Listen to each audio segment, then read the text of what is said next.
Jesus loved banquets. Now, in the Bible, we hear about Jesus eating several times with tax collectors, with his disciples, at wedding feasts, but we never hear him turn down a good meal. I like that. As you know, eating is one of my favorite things, and food is my love language.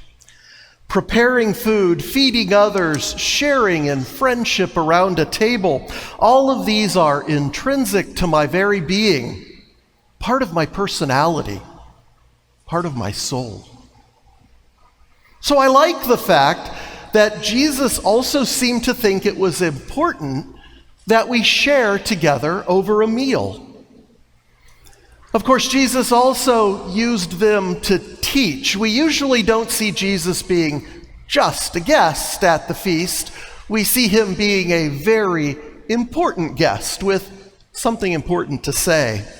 And today, Jesus has a very wry observation about how to avoid being humiliated at such an event.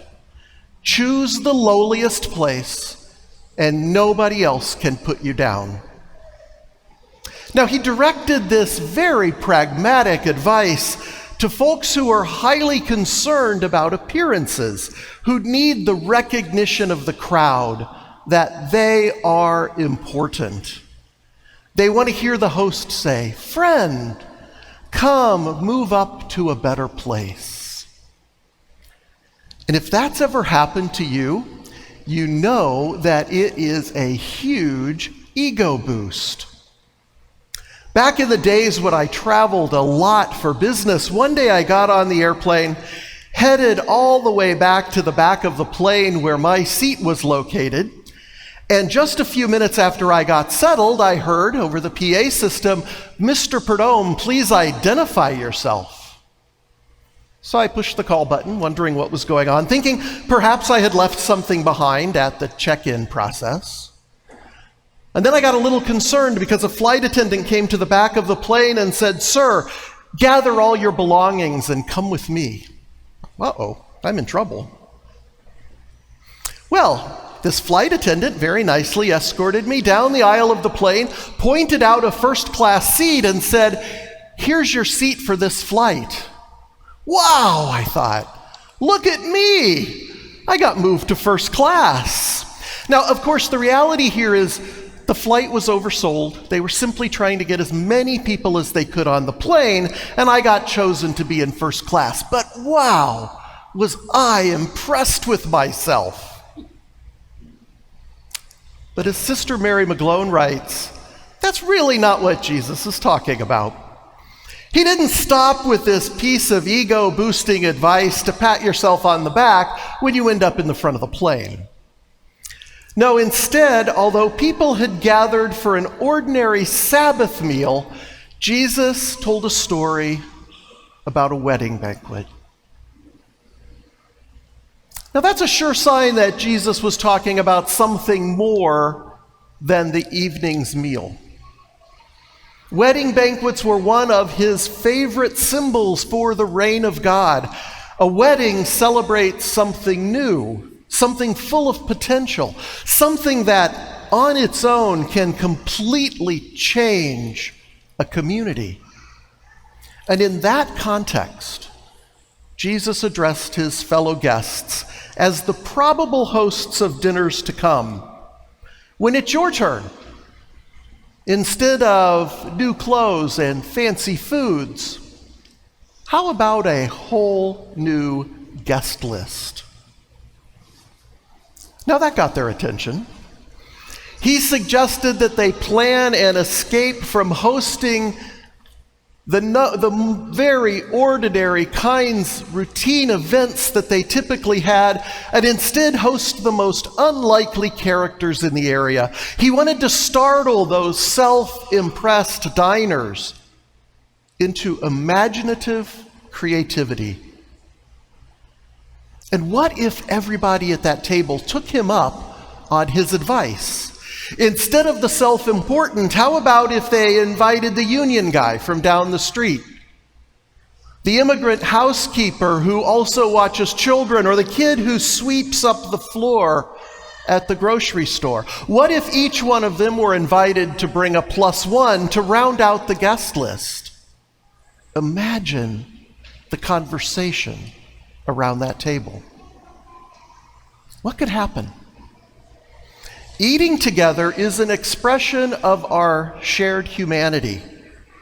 When we eat together, we enter a realm of commonality with everyone at the table and metaphorically with all of humanity.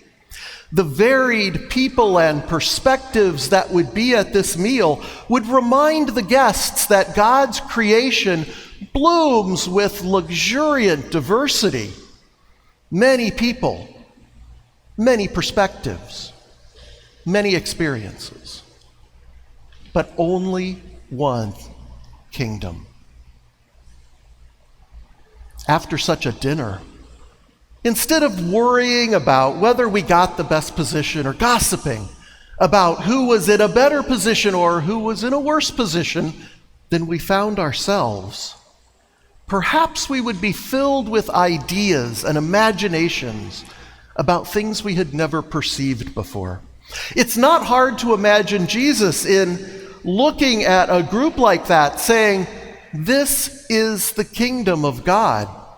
This is the variety of humanity that we will find in God's reign." Now, following the advice of Jesus would be quite an adventure, but I understand it's unlikely that either you or I are going to invite total strangers to our next meal. But is there a practical way that we can do what Jesus suggests in a way that touches people that you are unlikely to encounter? We're invited not just to eat and drink in the presence of others, but to transform our lives so that we truly encounter the people in the kingdom of God. Pope Francis said, life filled with confrontations is really about the art of the encounter. We as a people should be passionate about meeting others, seeking points of contact, building bridges, planning projects, doing things that help us to encounter as many people in the kingdom as we can.